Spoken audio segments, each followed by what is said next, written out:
नमस्कार. रत्नाकर आवसेकर यूट्यूब चॅनलमध्ये आपल्या सर्वांचं मी हार्दिक स्वागत करतो. मी रत्नाकर आवसेकर.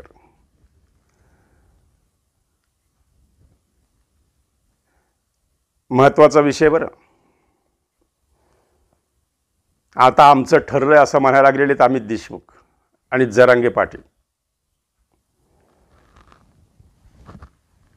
कारण औरंगाबादच्या हॉस्पिटलमध्ये जाऊन अमित देशमुखांनी जरांगेंची भेट घेतली.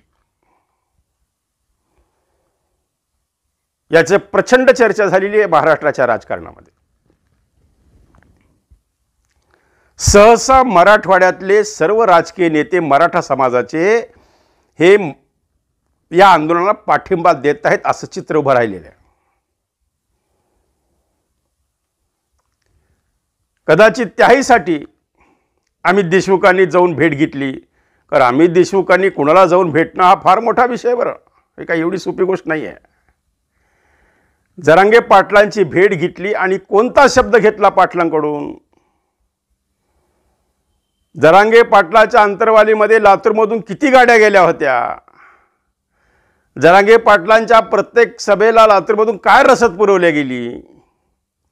आणि देशमुखांचा जरांगे पाटलांना किती मोठा पाठिंबा आहे?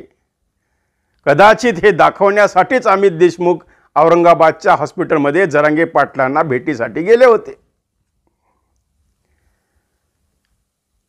त्यांच्यात काय चर्चा झाली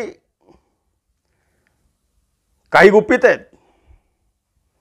पण एक माझा अंदाज आहे की जरांगे पाटील लातूरमध्ये देशमुखांना मदत करू शकतात.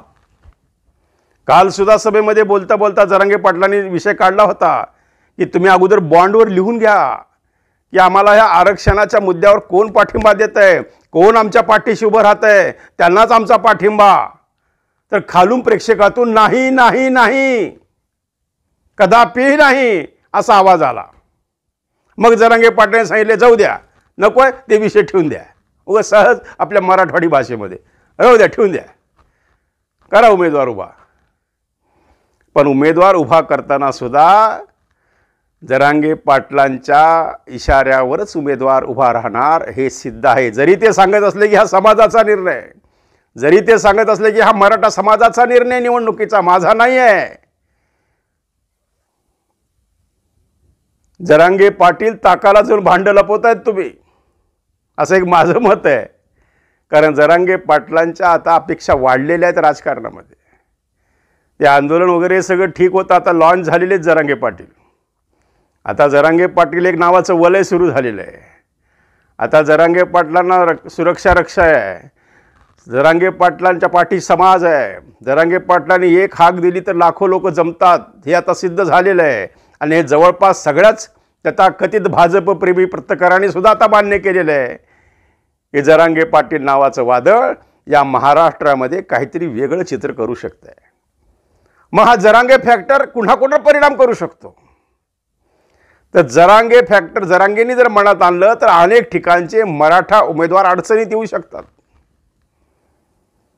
पण एक गोष्ट आहे, यामध्ये सगळ्यात मोठं नुकसान जर कुणाचं होणार असेल तर जरांगे फॅक्टरचं नुकसान हे आघाडीला होणार आहे.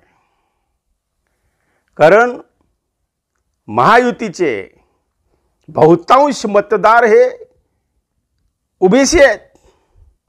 महायुतीचं बहुतांश मतदार ओबीसी आहेत. त्यांचा ओबीसीवर जास्त भर आहे.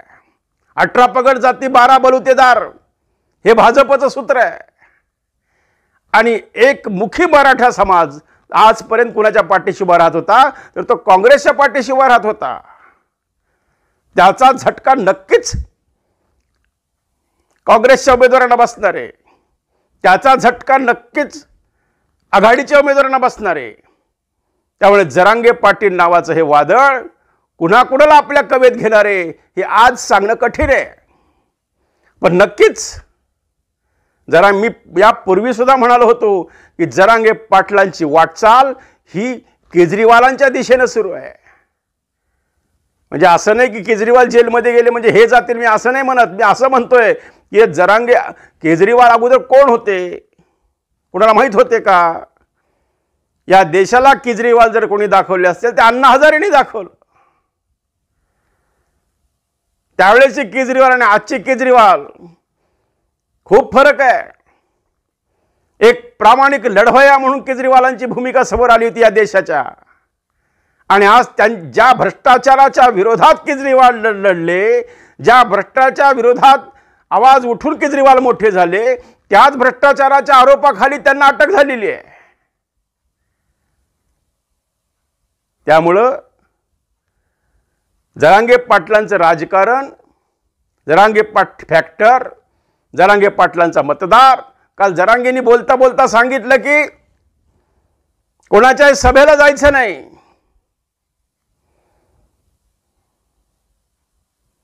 यामधूनच जरांगे पाटील हे लंबी रेस का घोडा हे त्यांनी सिद्ध केलेलं आहे.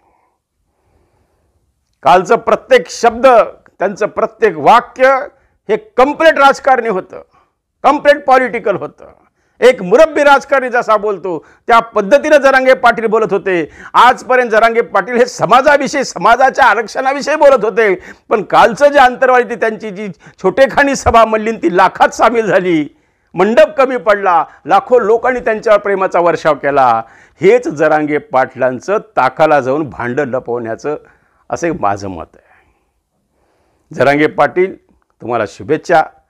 आणि सगळ्यात महत्त्वाचं म्हणजे तुम्ही जर मनात आणलं तर जवळपास 15 ते 16 ठिकाणी जरांगे फॅक्टर तिथल्या उमेदवारावर परिणाम करू शकतो.